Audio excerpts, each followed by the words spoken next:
Bonjour!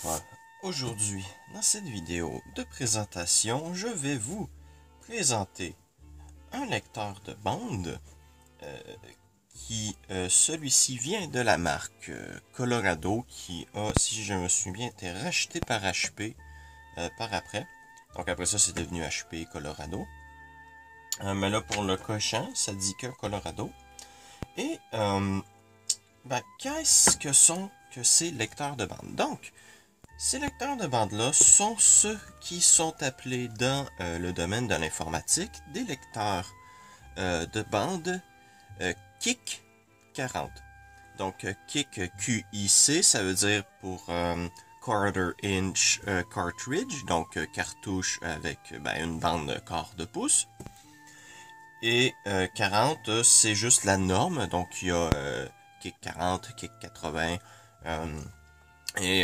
voilà, toutes les autres qu'il y a. Donc, le 40 ne veut pas dire grand-chose. Le 40, c'est pas le nombre de pistes, c'est pas la longueur de la bande, c'est pas la taille non plus. Donc, vraiment, le 40, c'est pas trop expliquer qu'est-ce que ça veut dire. Voilà, c'est un lecteur KIC 40. Il est inscrit sur la façade 120 mégaoctets. Mais ça, c'est prenant en compte que vous avez une compression de 2 pour 1. Donc, en gros, la norme KIC 40, c'est les bandes qui vont dedans font 60 mégaoctets et compressé en 2 pour 1, c'est 120 mégaoctets. Ou il y a le KIC 80 aussi, qui lui, de base, fait 120 mégaoctets. Donc, voilà. Qu'est-ce que sont ces lecteurs-là en eux-mêmes? Ça, c'est du bas de gamme. Donc, ces lecteurs-là ont été sortis. La norme KIC est sortie en 1972 par 3M. La norme KIC avait des avantages pour l'époque. Ça, j'y reviendrai plus tard en vous montrant la cartouche. Donc, voilà, ça avait ses avantages. Et le principe de fonctionnement est d'une simplicité, mais vous pouvez pas vous imaginer. Donc, je vais retirer la devanture. Et vous voyez déjà un peu l'intérieur, je crois. Vous voyez la simplicité du machin. Donc, on a à retirer ça ici. C'est ce qui... Voilà. Et en fait, ça vient de me revenir. Je crois que ça appartenait déjà à HP. Parce que vous pouvez voir, on a le petit logo HP ici. Donc voilà, ça devait déjà appartenir à HP. Donc, ici, on a une petite languette. Et il faut essayer de bien placer tout ça. Parce qu'il y a des connecteurs là-dessus. Et c'est un peu chiant à gérer. Donc, voilà. Donc, voici le PCB. Donc, ça date d'environ 1990. Le PCB a un copyright de 89. Donc, théoriquement, c'est de la technologie des années 80. Voilà, c'est un PCB grosso modo style années 80. Un très beau PCB d'ailleurs. 6 cœurs si tu vois cette vidéo. Voilà. Donc, assez simple. Je sais pas trop quels sont tous les composants. On en a un qui c'est un Intel avec écrit Colorado Memory. L'autre aussi c'est un Colorado Memory. Donc c'est assez vague ce que sont les pièces là-dessus. Mais voilà, c'est simple. Et voici toute la mécanique. Je vous l'avais dit que c'était simple, hein? C'est que ça. Donc on a un moteur à l'arrière ici qui pivote pour faire monter et descendre les têtes. Et on a un second moteur ici avec une roue en caoutchouc qui vient faire pivoter la bande. Et ici, on a un capteur infrarouge qui détecte quand il y a une bande. Et ici, on a un bouton qui permet de dire s'il y a la protection en écriture ou pas. Et on a les fils qui relient les machins. Un ressort ici pour que ça puisse appuyer sur la bande. Et c'est tout. Donc, je vais aller chercher une bande.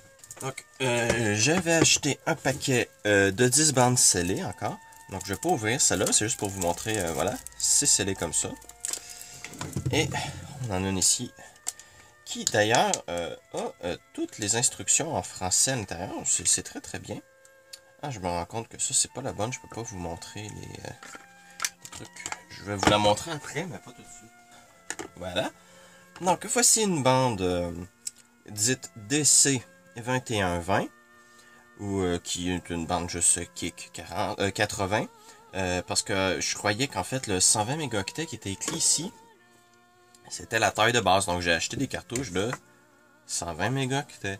Or, ça, c'est des kick 80. Ça, c'est un lecteur kick 40. Donc, les cartouches fonctionnent. Il faut que je les reformate. Et reformater ces cartouches-là, ça met 1 heure. Donc, voilà, soyez prêts à patienter.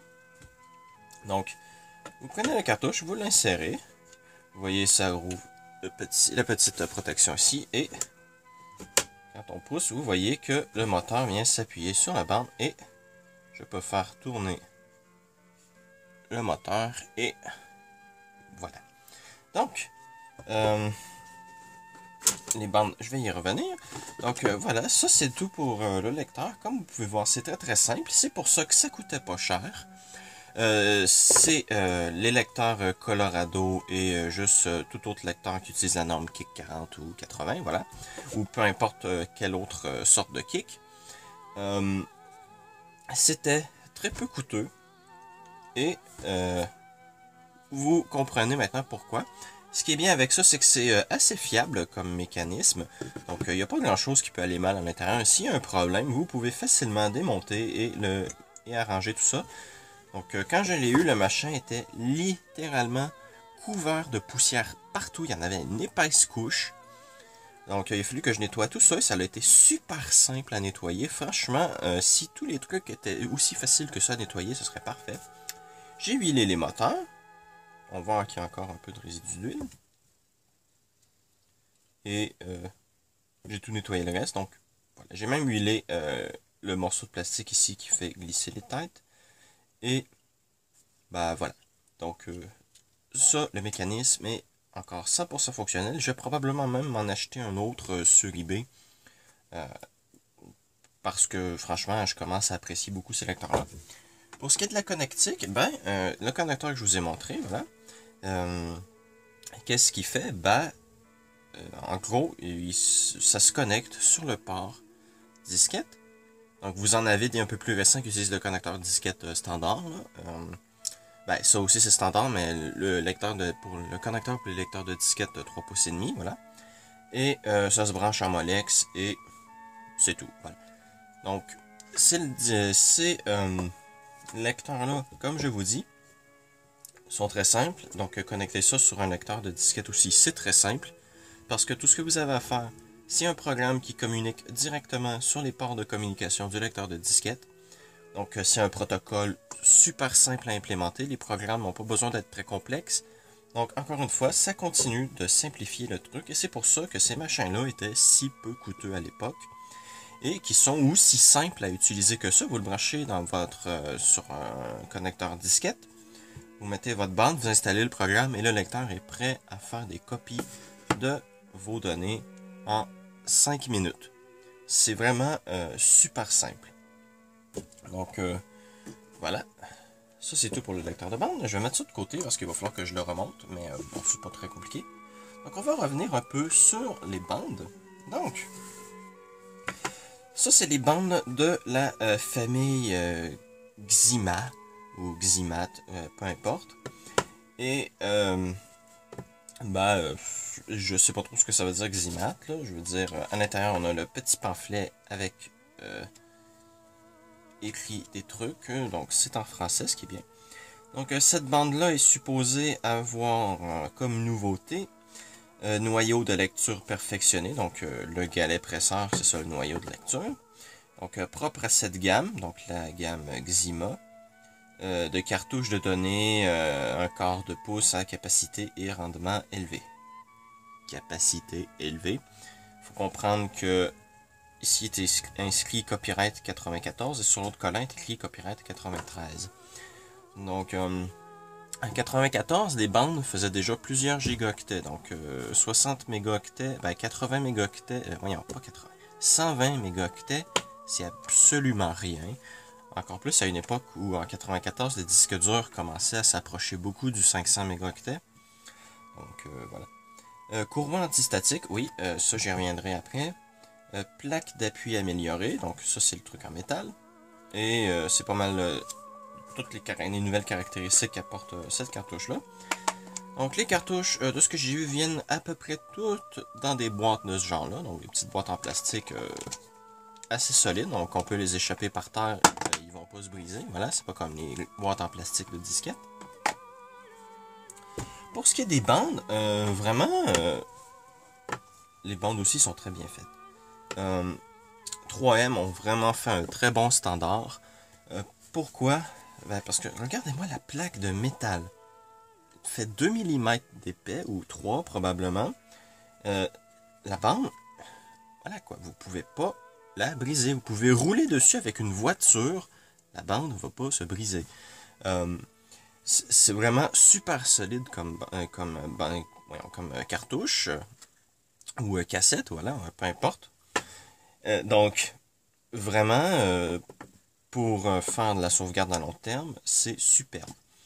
Comme vous pouvez voir ici, les bandes ont 2 dérouleurs et le ruban tient dessus par la friction. Donc, si vous connaissez les cassettes, vous savez que la fin de la bande est maintenue par un morceau en plastique dans le dérouleur, tandis que ça ici, c'est maintenu par la friction. Donc,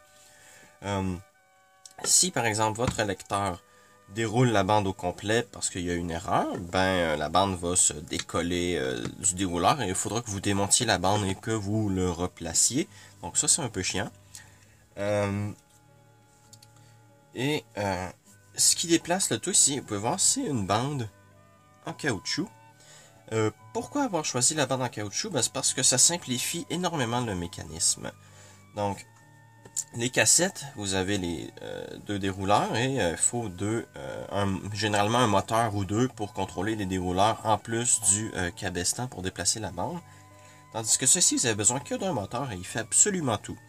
Donc il fait avancer la bande, il peut faire reculer la bande parce que la bande touche directement au dérouleur. Donc vous avez un contrôle direct sur le déroulement de la bande. Donc, ce qui permet, entre autres, d'aller plus vite pour enregistrer les données, parce que vous avez un meilleur contrôle. Malheureusement, ben, c'est une bande en caoutchouc, quoi. Donc, avec le temps, elle va se détériorer, et avec l'usure aussi, elle va se détériorer. Là, je suis chanceux, ces bandes-là, malgré le fait qu'elles ont... j'ai 23 ans, je suis né en 95, donc elles datent d'à peu près 1994. Donc, ces bandes-là ont 24 ans, elles ont à peu près mon âge. Et tout comme moi, elles sont en super bêta. Non. Donc, voilà. Ces bandes-là, comme vous pouvez voir, ont 93,7 mètres de bande. Et elles ont une protection contre l'écriture. Donc, si vous le glissez là, hop, c'est protégé en écriture. Et vous pouvez pas écrire dessus. Le lecteur ne vous laissera pas faire, à moins que l'interrupteur ici soit brisé. Et ben voilà. C'est à peu près tout. Je peux vous montrer hop les collants pour que vous puissiez voir à quoi ressemblent les collants des cartouches. Donc ceci je l'ai retiré là, parce que je voulais voir ce que ça donnait, mais en fait le collant est juste pris sur le papier, il se déchire, donc je peux pas le coller. Donc j'ai mis ici, voilà, vous pouvez voir 386 sauvegarde complète le 21 du 02 2019. Et ça, c'est l'autre cartouche que je vous parlais. Celui-là, par contre, j'ai réussi à décoller le papier du morceau, de l'autre morceau de papier. Donc, vous pouvez voir, ça donne ça. C'est assez joli, quoi. Ça se regarde bien, mais je préfère largement l'avoir comme ça. Franchement, ça, c'est beaucoup plus joli. Donc, on va donc passer, hop, je vais ranger la bande, voilà. Donc elle se range très bien dans les boîtiers, ce qui aide à les protéger plus facilement. Donc ça c'est la première bande, ça c'est la seconde, c'est celle que je vais utiliser pour vous démontrer le fonctionnement. Donc je vais remonter le lecteur, je vais le brancher sur l'ordi et je reprends. Donc l'ordinateur est démarré. On va donc insérer la bande, si la fois que je veux bien se faire. Là, la mise au point est faite. Donc, on va insérer la bande. Voilà.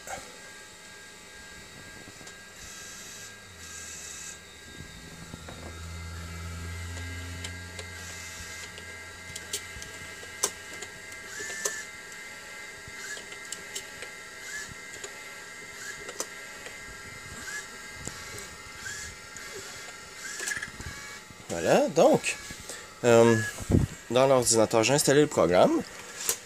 Il fait sur une disquette de 720 kilo-octets. Donc, je l'ai trouvé sur Web Archive. Donc, c'est le programme de chez Colorado que j'ai installé. Donc là, j'ai pas besoin de la disquette. Donc, on va aller dans CD, B-A-C-K-U-P. Et on va écrire tape. Voilà. Et comme vous pouvez voir, on a toutes les options. Donc,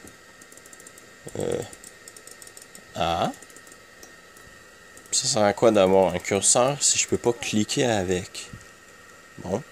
J'en profite pour vous montrer une de mes nouvelles trackballs. Donc voilà. Ça, genre, j'y reviendrai dans une autre vidéo. Donc on va faire Alt-U alors. Donc là, il y a un truc sur la bande. On va donc l'effacer. Je vais pas faire un formatage parce que ça met des heures. Donc, on va faire un effacement rapide. Donc total. Oui. La bande, j'espère qu'elle n'est pas protégée en écriture, par contre. Le lecteur devrait se mettre à faire des trucs.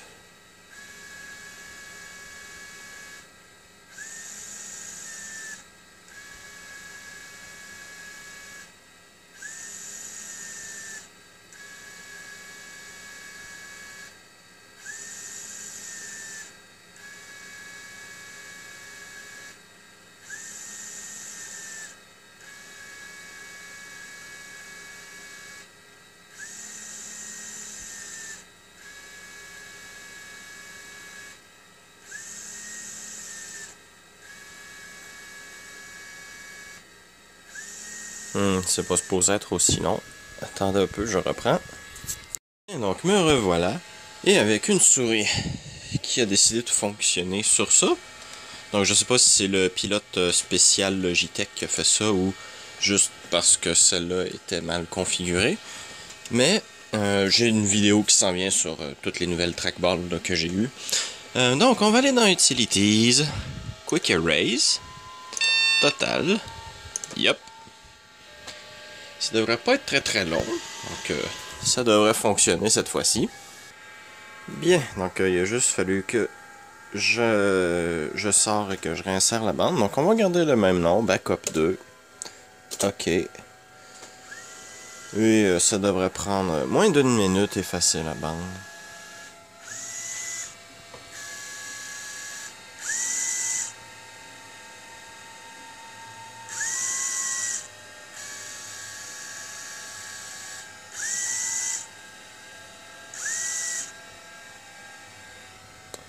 Voilà, donc le formatage a été réussi. Donc on va maintenant faire une sauvegarde.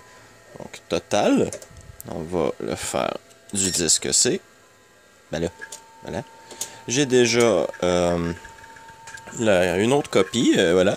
Celle-là ici, c'est toute une copie de sauvegarde. Donc voilà. Sauf que celle-là n'est pas compressée. Donc voilà. Tandis que là, maintenant, pour cette vidéo-là, je vais faire une sauvegarde sur la bande et celle-là sera compressée. Donc, on va lui donner un nom. Donc, on va l'appeler... voilà, on va l'appeler comme ça. La compression, on va mettre pour avoir le plus d'espace possible. On va même mettre un mot de passe. Donc, backup. Donc, on va mettre... voilà. Voilà.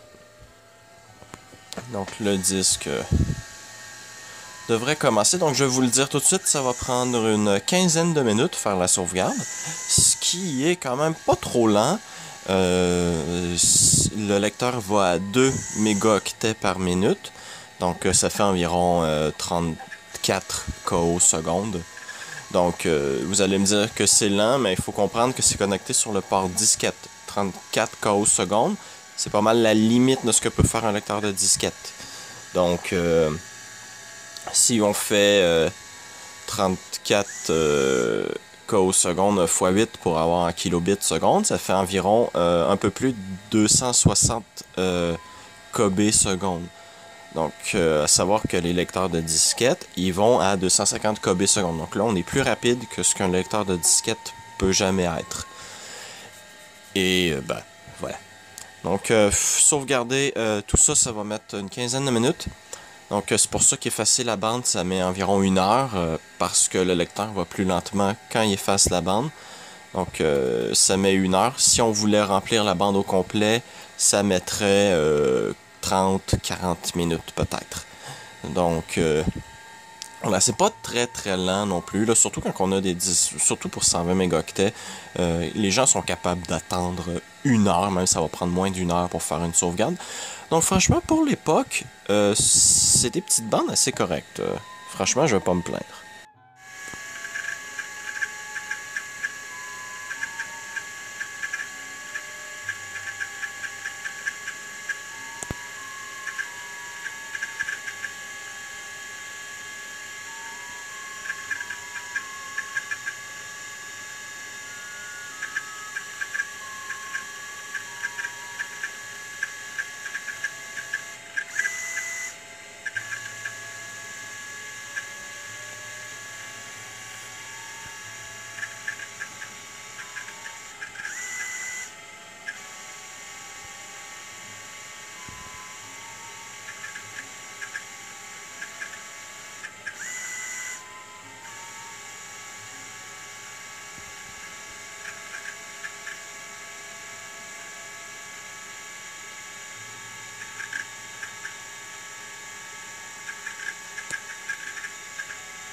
Bien!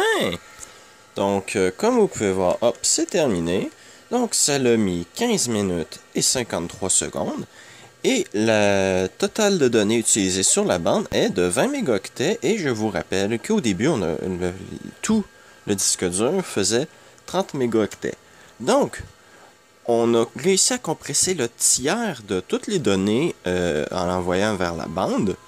Donc, ça ici, le taux de compression, c'est pour chaque fichier. Donc, ça ici, c'est le taux de compression du dernier fichier qui a été mis sur la bande. Donc, c'est pas tous les fichiers qui ont été compressés à 1.4. Il y en a certains qui étaient à 1, d'autres à 1.4, d'autres à 1.7. Donc, ça dépend de chaque type de fichier. Et on a sauvé un bon 10 mégaoctets sur la bande. Donc, c'est très, très bien. OK.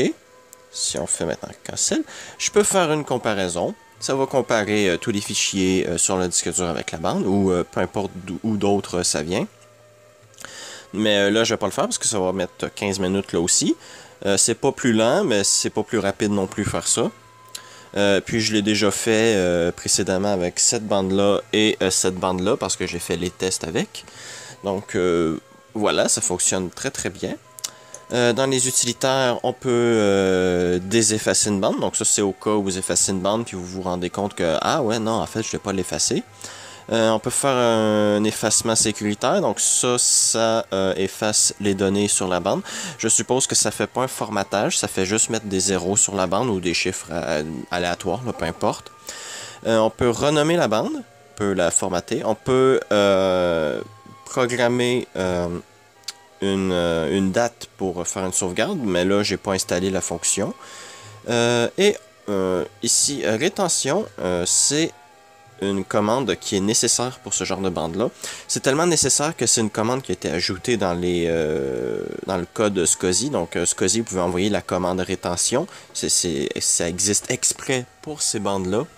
Parce que à force de rouler et dégouler la bande,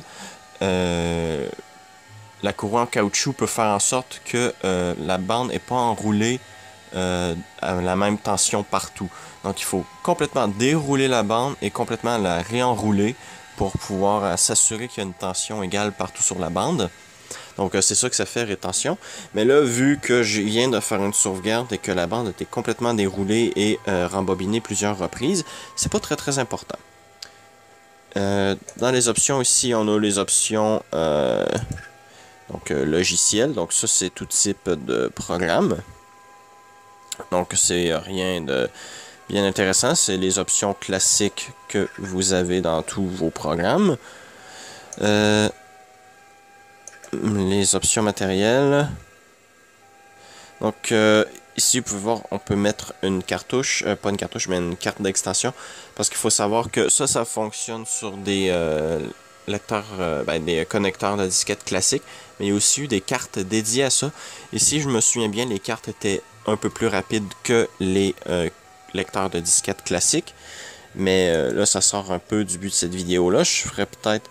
Il y en a un autre lecteur Colorado à vendre sur eBay, un Colorado 1000, je crois. Il vient avec la carte, le connecteur, mais pas de bande. Il faudrait que j'achète des bandes aussi. Donc, ça pourrait être plus tard une vidéo. Et les couleurs... View, je peux avoir les informations sur le lecteur. Donc, on peut voir que c'est un Kick 40 et que le micro logiciel, micro-logiciel, je me souviens plus comment ça s'appelle, micro-logiciel version 63. Et on peut même avoir les options de la bande. Donc, hop.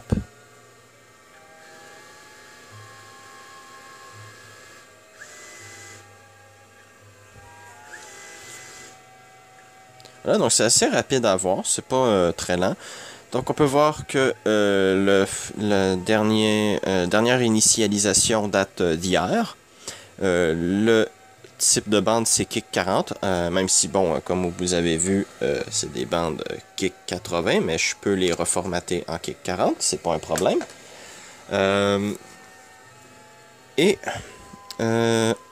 On peut voir le nombre de sessions enregistrées. Donc là, il y en a une. On peut voir qu'on a utilisé 20 mégaoctets, qu'il en reste 38 et qu'il reste théoriquement 77 mégaoctets avec une compression de 2 pour 1. Et on a le nom de la bande ici. Donc comme vous pouvez voir, c'est très bien fait comme petit logiciel. Rien à dire contre. Donc, hop, voilà. Et on a donc terminé pour ça. Juste revenir sur un petit truc à propos de ces bandes-là. Ces bandes-là ont, si je me souviens bien, c'est 28 pistes. Donc, il y a, sur cette bande-là, il y a 28 pistes d'enregistrer. Ce qui est quand même assez énorme, mais comparé à aujourd'hui, c'est rien, c'est un pet. Mais franchement, moi, ça m'impressionne toujours de voir qu'il y a 20 pistes là-dessus. Les Kick 80, tant qu'à elles, comme celle-là ici, ont 28 pistes. Mais là, vu qu'ils sont formatés en Kick 40, j'ai 40 pistes. Oui, 40. J'ai 20 pistes. Donc, voilà. Et, voilà. Donc, on va la mettre en protection en écriture. Voilà. Comme ça, personne ne va pouvoir écrire sur cette bande. Du moins, pas par inadvertance. Après, il y a juste à enlever la protection. Voilà. Donc, je crois que j'ai terminé pour ça. Ah! Voilà. Je vais vous faire un petit retour sur une bande que j'ai déjà montrée. Donc, la Travant, comme vous pouvez voir, c'est bande Travant. TR4, qui font 4 gigaoctets en non compressé. Comme vous pouvez voir, c'est les bandes Travant, en gros, c'est des Kick 80 modifiées. Donc celle-là ici, si je me souviens bien, a 58 pistes. Et vous pouvez voir que la devanture est exactement pareille, mais la bande n'est pas la même couleur. Donc, ça c'est pour ça ici. Et vous remarquerez que la cartouche, la devanture ressemble énormément. J'ai pas testé si ça fonctionne sur MS-DOS, sur Windows, ça veut pas fonctionner. Mais ça, c'est un lecteur Travant 4 gigaoctets. Ça, c'est une bande Kick.